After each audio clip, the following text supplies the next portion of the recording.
Sa pagbukas ng tuig 2020, nakibot-gid ang bilog ng kalibutan sa pagtuhaw sang isa ka pandemya.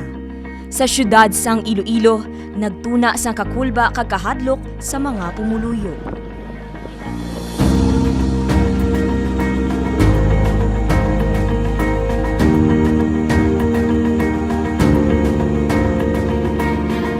Face mask ang ginagamit para mangin protektado kag makalikaw kita sa virus. Sa pagpanguna sang aton alkalde, nagsugod ang ini nga inisyatibo nga makahatag sang face mask sa mga residente sa syudad sang Iloilo.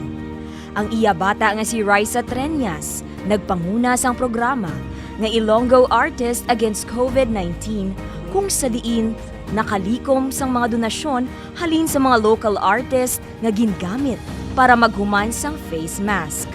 Ang aton mga artist naghatag sang ilang mga paintings kung sa diin nakalikom sang kwarta nga gingamit sa pagpamakal sa mga kagamitan sa pag-ubra sang face mask. Ang mga gamit sa pagtahi sang face mask ginpanghatag sa aton mga uswag sewers nga aton ginbayaran pamaagi sa kwarta nga nalikom sang programa kag ginpanagtag naton sa mga kabarangayan kag sa mga merkado publiko. Ini ang inisyatibo nga ginpatigayon para masigurado nga mapalayo sa peligro ang aton mga kaangay nga Ilonggo.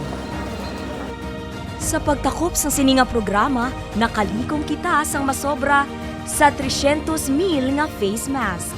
Ginapasalamatan gid naton ang 93 nga mga uswag sewers sa pagbulig. Diri makita ang kooperasyon kag paghugpunganay sang aton nga komunidad apisar sa mga problema nga gindulot sang sininga pandemya.